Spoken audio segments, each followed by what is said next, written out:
Hi there, and thank you for joining me again. It's 15 Minutes with Divan.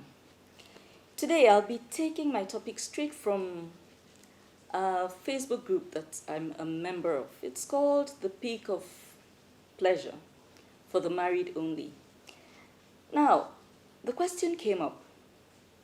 I wonder why it seems as if in many cases the good husbands don't have good wives and good wives don't have good husbands. It's very similar to this age-old question. Why do bad things happen to good people? And why does it seem as if bad people get away with the bad things they do? Now, even the Bible doesn't really give us any answers with regard to that.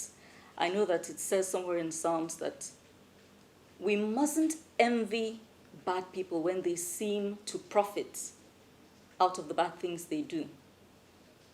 It is essentially telling us to not mind any other person's business and just go about living our own lives. So there is no solid answer to why bad things seem to happen to good people or why bad people seem to profit off the bad they do. However, with regard to this specific question of why it seems as if, and I'm saying it seems as if because, of course, we're not talking from a place of any hard facts.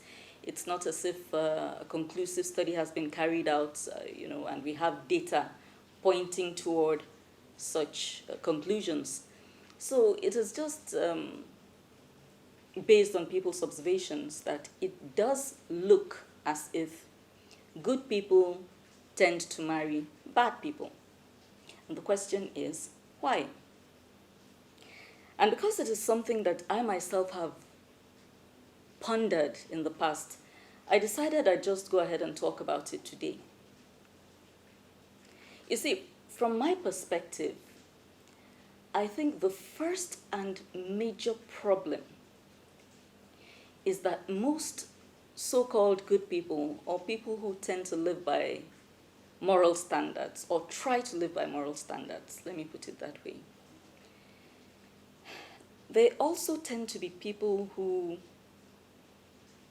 generally have led a very sheltered lifestyle, usually from childhood.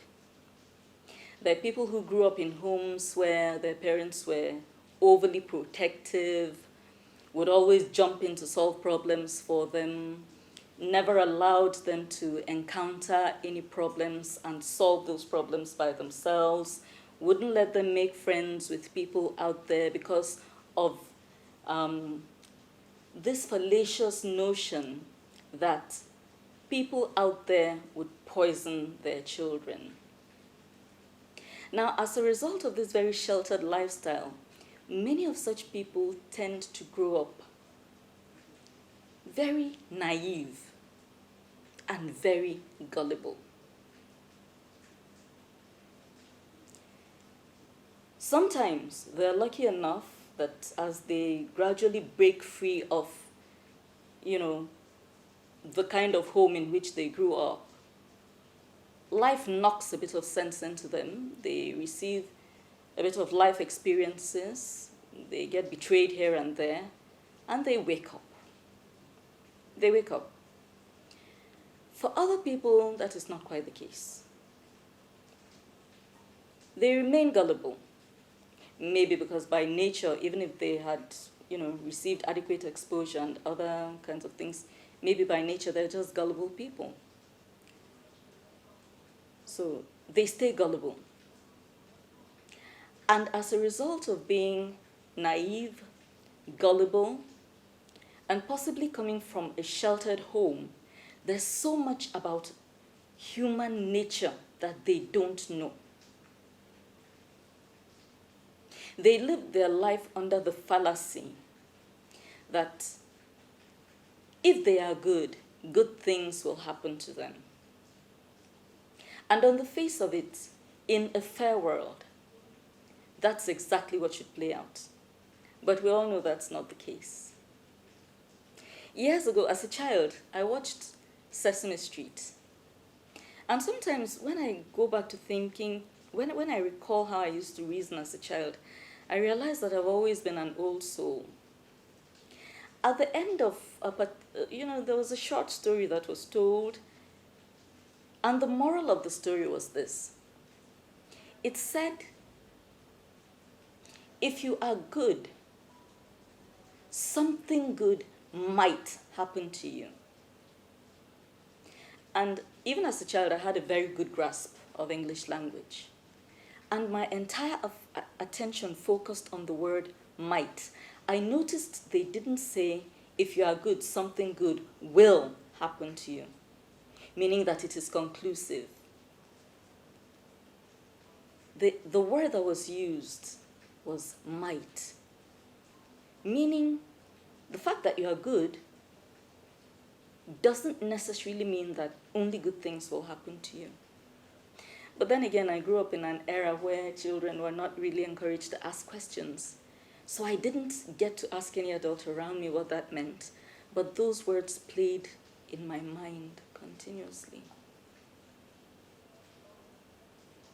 The fact that you are good does not mean that good things will happen to you. They might. And if they do, that's beautiful.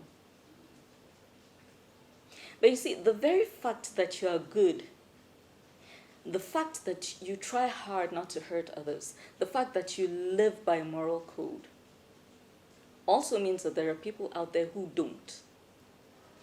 And those people who don't live by that moral code are not going to say, oh, Felicia is a nice person, so I won't hurt her. They don't work like that. In fact, they are more likely going to come for you because they know that you'd make a very good prey.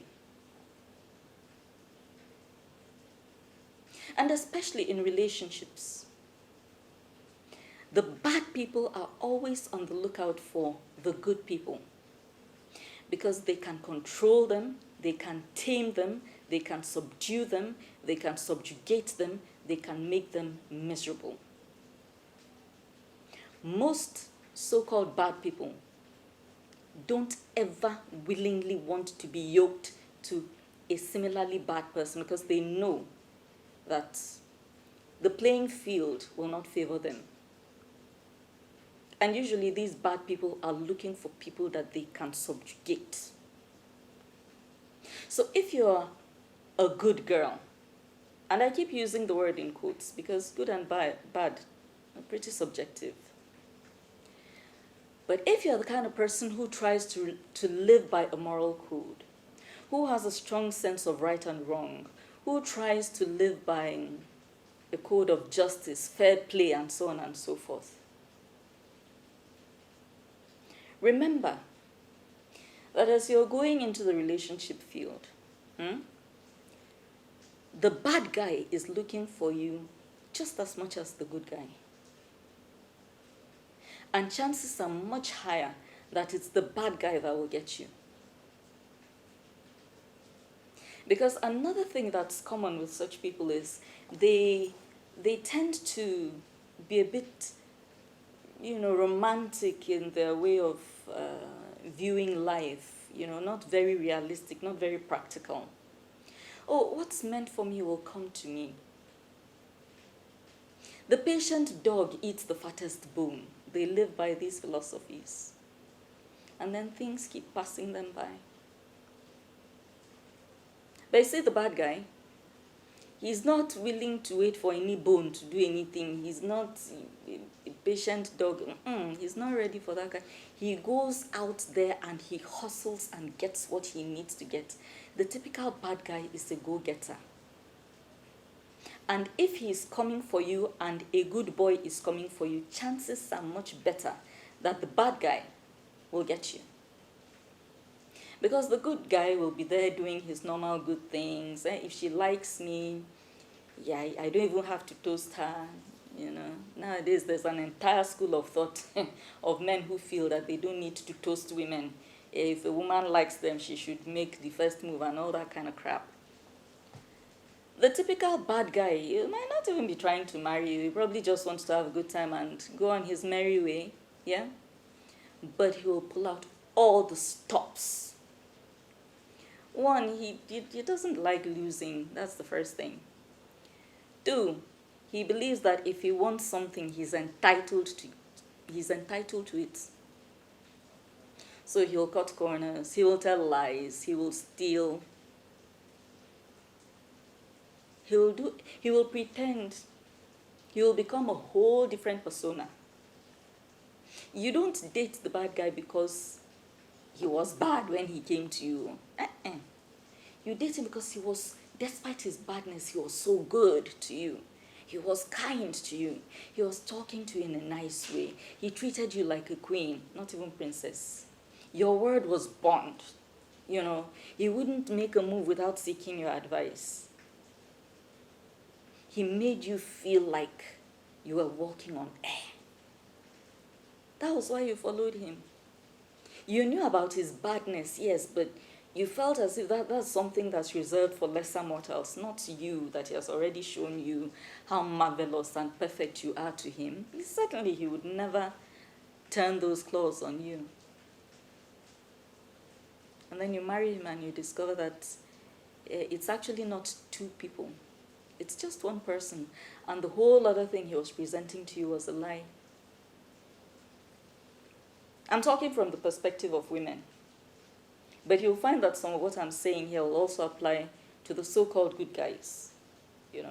They'll sit there and they can't be bothered to go out and chase any girl.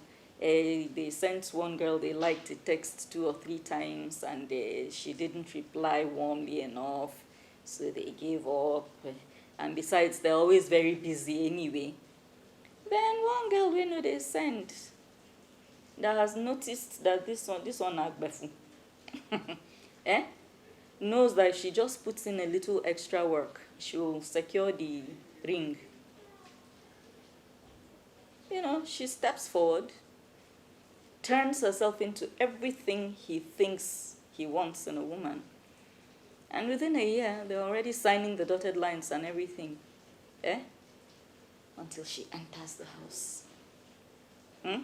These are the kinds of girls that during courtship, they will go to mommy's house. They will wash the entire house. They will wash her clothes. They will cook. They will clean. They will scrub.